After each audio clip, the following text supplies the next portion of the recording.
Hey guys, so today I want to teach you how to play a simple and authentically old school country blues progression in the key of C. This old-timey style of rhythm guitar playing is really close to my heart, and there's a real craft and skill to it. So as usual, we'll look at ways to get the feel and tone just right. Today I'm using my acoustic guitar, but this will of course work equally well on electric.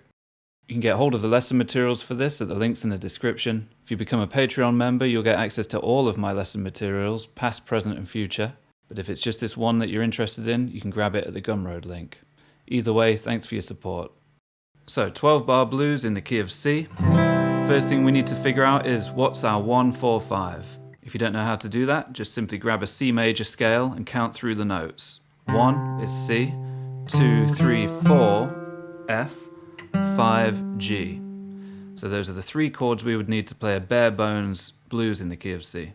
And in its most primitive form, our 12-bar blues would now sound something like this. I'm going to name the chord on the downbeat of every bar, just so we can keep track of our 12-bar structure. 3, 4, C, C, C, C, F, F, C,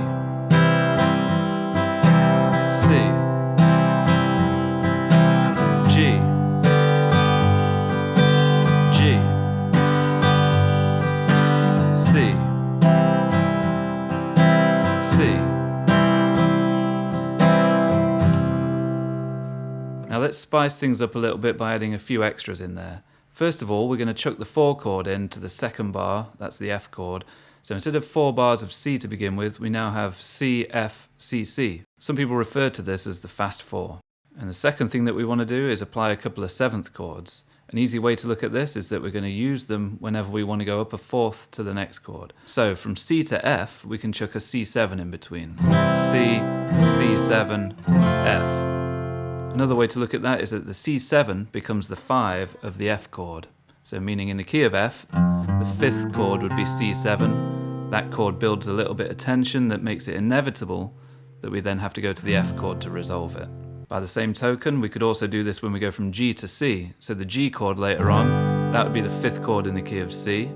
Also that movement from G to C is going up a 4th. So we could go G, G7 to take us to C. Okay, so with those things added, we now have this. 1, 2, 3, 4, C, F, C, C7, F, F, C, C, G, G7, C. Chuck another G7 in as the turnaround. And we're back at the top.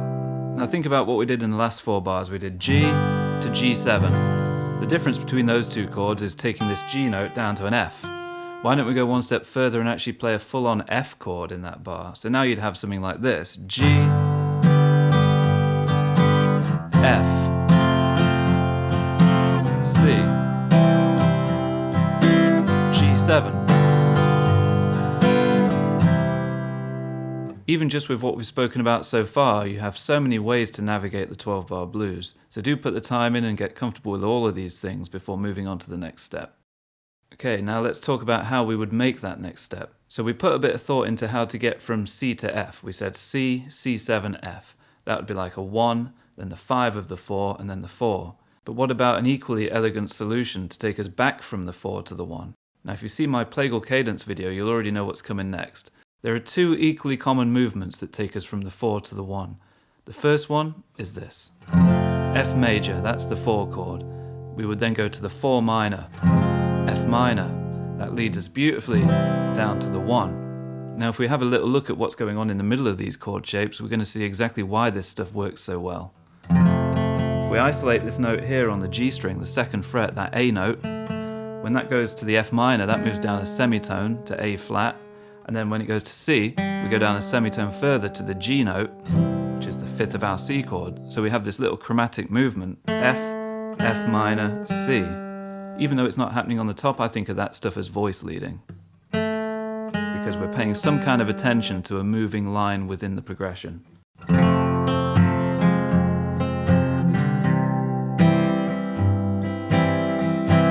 You'll often hear fingerstyle blues with that thrown in.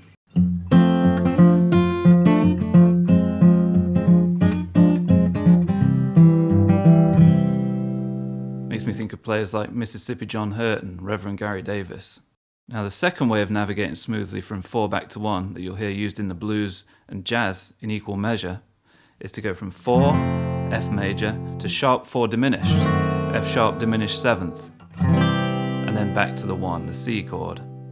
Again, let's look at what's going on within that movement that might make sense of why it sounds so good. If we're looking in the bass, you've got F going up chromatically to F sharp, and then you could go up chromatically again and put the fifth of the C in the bass, so you end up with a C major second inversion, or C over G. You could also be looking for that line along the top string instead of the bass string, F, F sharp diminished 7th, C. And it's really a matter of taste where you choose to put those tricks in.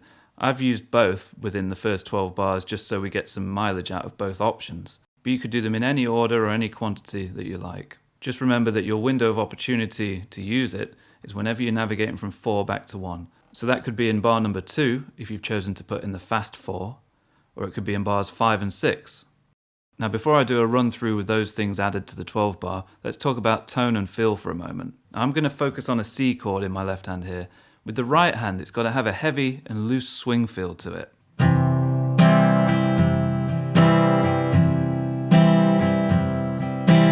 1, 2, and 3, and 4, and 1, 2. Really make it bounce along. You also want to be quite dynamic. Try and accent beats 2 and 4 a little bit.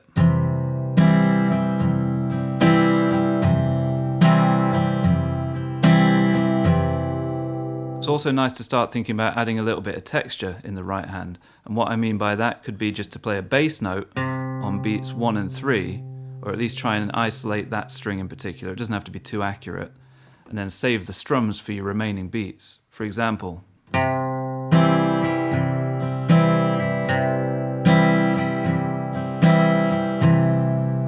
it's a really good thing to work on, gaining that level of accuracy with your different picking positions. 1 minute picking quite straight with the pick to isolate a bass note, the next minute completely loose in the wrist with more of a downward slant on the strike. So you can get that beautifully soft, kind of feathered strumming tone. Don't let it become too grainy. Now the final thing I'll mention on that score is that you might want to alternate the bass. For example, on the C chord, C, G, C, G. Okay, so with all of that said, I'm going to play through the 12 bar blues with everything applied that we've spoken about so far. 3, 4.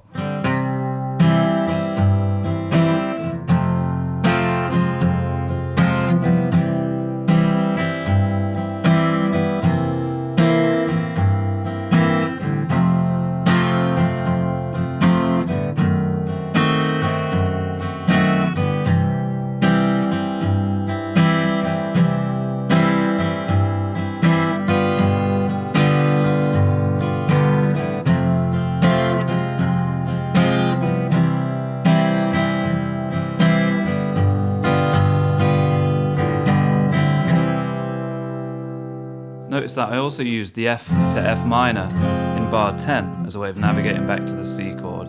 I didn't plan on it, but my ears wanted that to happen. Okay, now let's make a real significant change to this. Let's throw in a couple of completely new chords. Check out my lesson on Nobody Knows You When You're Down and Out if you want another thorough look at this stuff. But in summary, in bar number 7 we have our C chord. Now instead of staying there for bar 8, we go A7, and then to a D7, and then to the G7, and then resolve back to C. Now those two new chords we've thrown in, the A7 and the D7, are what we can call secondary dominants, and an understanding of how that works makes that stuff seem very logical. So it's all about thinking about where you want to go next. It's all about destination. So let's say that the G7 chord is our destination and we want to get there in bar number 10.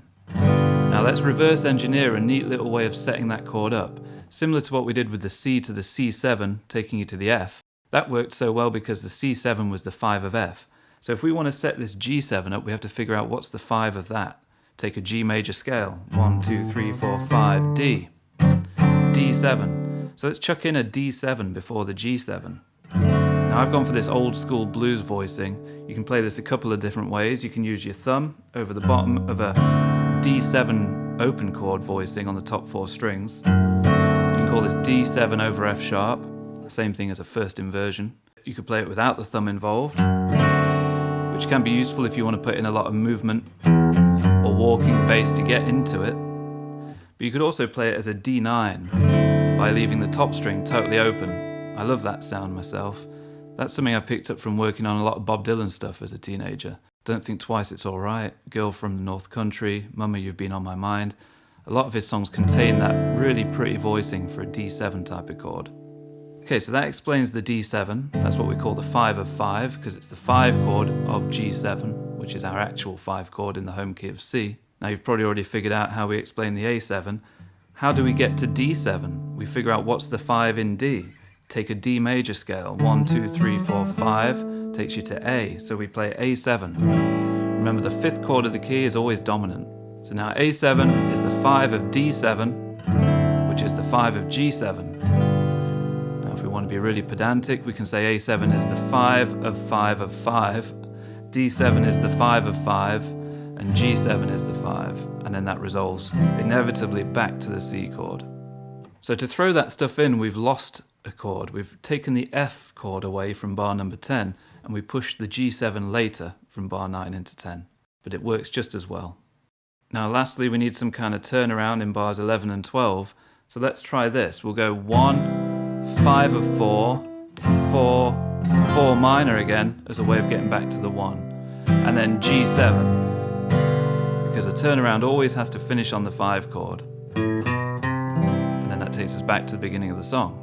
Speaking of G7, in bar number 12, it's always really nice to add the sharpened 5th to that. So G7 sharp 5, or simply G augmented. Beautiful stuff. In my opening performance, I chose to play a lick in that position. Notice what that lick is though. That's the sharpened 5th of the G7, and I'm letting it clash with the open E string. Then bending slightly, and taking it back to the C chord.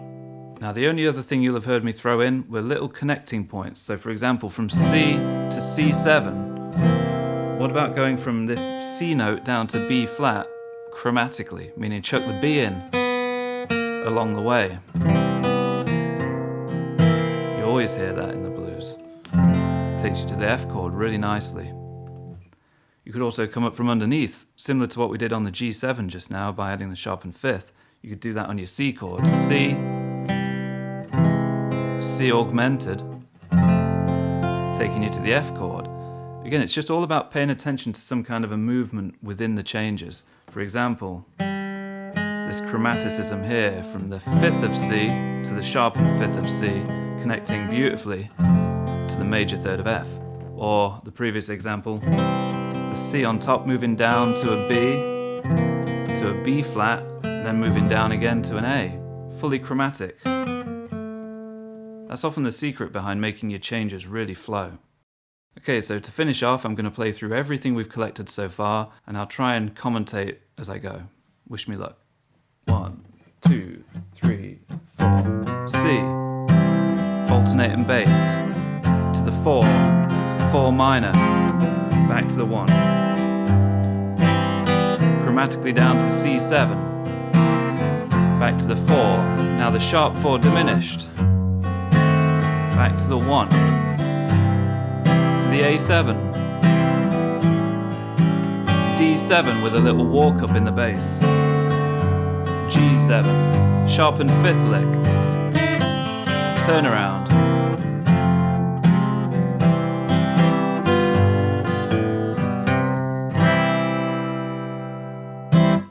Hopefully it all makes sense. Okay, so let's close things out with a little bit of gear talk. This is my Martin HD28V, my favourite acoustic guitar, and I've had it about 5 years now. I brought it second-hand, and I think it's about 10 years old in total. It's already showing a lot of signs of aging and wear. People often think this is an old guitar, but I think the V in the name specifies that it's all built to pre-war spec, which includes using things like animal hide glue and proper nitrocellulose finish. So it feels like a vintage guitar, and to me it sounds like a vintage guitar, but without the crazy price tag. The strings, I believe, are 12-gauge labella phosphor bronze. I'm constantly experimenting with different strings on my acoustic guitars, and they do stay on there for quite a while. I like the sound and feel of old strings. The pick is a Dunlop Flow 1mm. To be fair, I'd usually go for something a little bit thicker, like 1.5, but this was close to hand, and it sounds really good. Nice. The opening performance was recorded with my Neumann KM184 microphone. That went into my Universal Audio Apollo Twin interface, and then it went into Logic Pro, where I added just a little bit of EQ and compression and a little smidge of room reverb. And for now, that'll be more than enough to work on. I'm going to do a part 2 at some point and do it Travis picking style, so that'll be fun, and we'll throw in some more tricks along the way. But yeah, for now, just get comfortable strumming your way through a 12-bar blues, keep the tempo nice and slow, resist the urge to speed up. There's a real art in that. Make it feel heavy and swingy. And of course, practice going round and round on this. Don't just play a single 12-bar cycle. That's not enough. Go around the whole thing maybe 4 or 5 times. It's really important to work on your stamina as a musician and your ability to focus and really hear the changes. Okay guys, so thanks so much for joining me. Please do comment down below and let me know what you thought of the lesson. And do hit the like button and subscribe and share this with other guitar players that you might be fond of. Oh, and do check out my Patreon page and my 2 lessons on Nobody Knows You When You're Down and Out. And I'll see you next time for something completely different. Take care.